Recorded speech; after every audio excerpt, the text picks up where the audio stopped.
What are you doing in my swamp?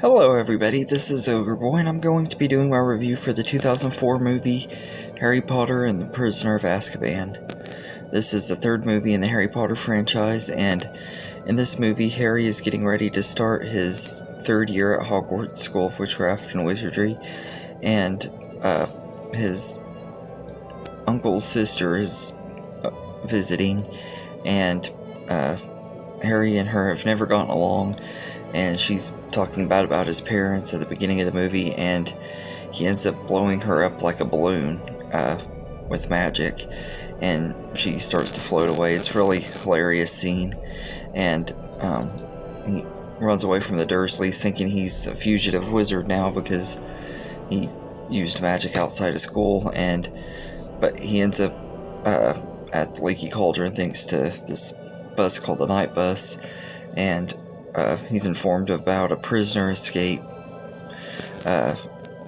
named Sirius Black who has connections to Harry, and throughout the movie there's this mystery of where Sirius is at and what he's up to and why he wants to find Harry and stuff. And there's this little red herring in this movie where Harry thinks that he's wanting to go after Harry to finish killing him off and stuff for Voldemort, and because a lot of people think he was one of Voldemort's followers. And there's a big twist where we find out that Sirius wasn't a murderer at all, but he was framed by a friend of his and Harry's father named Peter Pettigrew, who has turned out to be Ron's rat Scabbers for all these years. He's an animagus that turns into a rat and has been hiding out with them for years, and that's the entire reason Sirius escaped, was to try to finish what he was trying to start with Peter Pettigrew, to kill him for betraying James and Lily. And so but Pettigrew escapes, and Harry and Hermione have to go back in time to save Sirius before he gets executed. And they're also going to be able to save Buckbeak, who's a hippogriff that was in one of Hagrid's classes that was sentenced to death because Malfoy being a brat. But yeah, that's pretty much the story of this movie. But this is easily probably my favorite movie in the franchise. I've always loved this one. I remember when it came out and everything. It was the first Harry Potter movie I got to see in the theater. But I absolutely love this movie. From the very first time I watched it, I just fell in love with it. I saw it in the theater a couple more times when it first came out, and I watched it a ton as a kid. When it first came out, it's probably the one I've seen the most out of all the movies and everything. I just absolutely love this one. The story is just, there's something about it that I think is makes it just stand out and everything. I love like the mystery and stuff with Sirius, and like there's this sense of dread throughout the whole movie because of the Dementors too, which is awesome.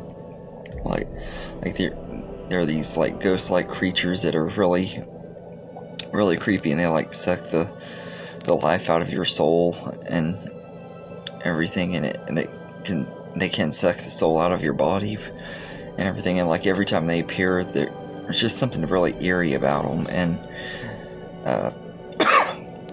they did a really great job with that. And this kind of has a creepiness value to it, and it's a lot darker than the first two movies and everything, but I think it's great. And we get some good new characters that play crucial parts in upcoming movies.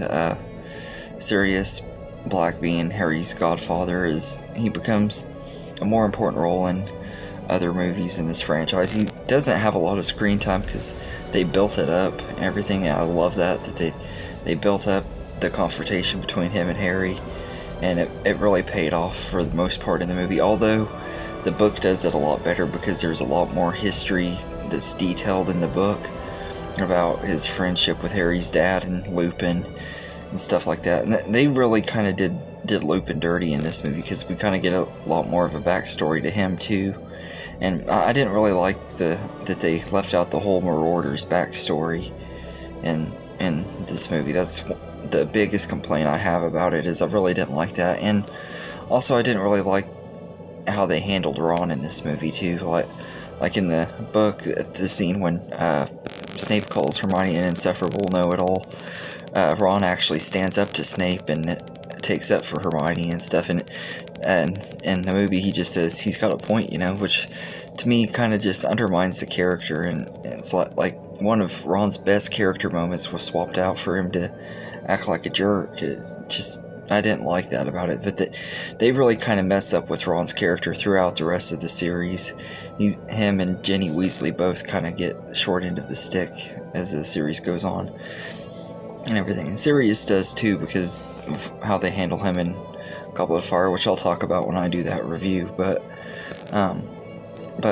I love Gary Oldman as Sirius. He was just perfectly cast, and Sirius is one of my favorite characters in the franchise, even though I've also kind of come to the conclusion that he was kind of a jerk and stuff too, in a lot of ways, which if you've seen the series you kind of know why. But I do like Sirius. I think he's a really likable character, even though he does do some really jacked up stuff that we find out about later in the series.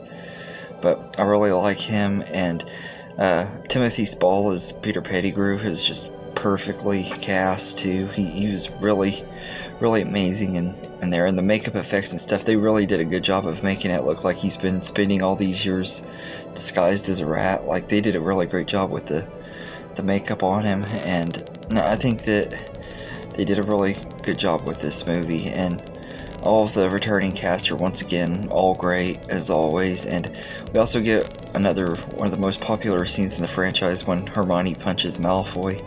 Really awesome scene, really hilarious, and everything. It's like after all the crap he's put them through over the last couple movies, it's really satisfying and stuff to really see her stand up to him and punch him in the face. That was awesome. And I really enjoy this movie though. Like I said, the two little things, those are just little disappointments because of the book, but I love the movie, and aside from that, I really think this is easily the best one, and everything. I absolutely love Prisoner of Azkaban. I always have, and I always will. I don't think my ranking for Harry Potter is ever going to change that much. So far, it hasn't changed at all on these rewatches, and everything. They've been about the same every time I've watched them, so I don't think it's going to change anytime soon. But this one is just one that really stands out, because it was one that, to me, this was like peak Harry Potter, and the next two movies kind of took a little bit of a dip after this one, and then it kind of picked back up for me for a little while. I just was like, it's as good as the rest of the franchise is, it's going to be hard for the movies to be as good, and everything. But I absolutely love this movie. I think it's a very great movie in the franchise, and I know some people say that it's their favorite too, and I know I've seen a lot of people even say that it's their least favorite, and I don't really get that. I mean, aside from them not having the Marauders backstory, I really don't think there's much about this movie that's really all that bad and everything. I know that they did change a few other things in here, and it's not as faithful to the books as the first two were, but I think it's still really great story, and they got the most important stuff from the book into this movie for the most part. Like I said, except for those two little things. I absolutely love this one and everything. So I'd say I'd give Harry Potter and the Prisoner of Azkaban a 9.5 out of 10. If it weren't for those two little things, it would be a 10 out of 10. And just because I'm giving it a lower score than I gave the first two doesn't mean I dislike the movie less than them, because I do like it more than them. I'm just on the level of adaptation and stuff. I think this one's just not quite as well adapted as the first two were, if that makes sense. But it's still a really great movie, and to me it's still the best movie in the franchise. But anyway, let me know in the comments what you think of Harry Potter and the Prisoner of Azkaban, And I hope you enjoyed this video, and have a good day, everybody.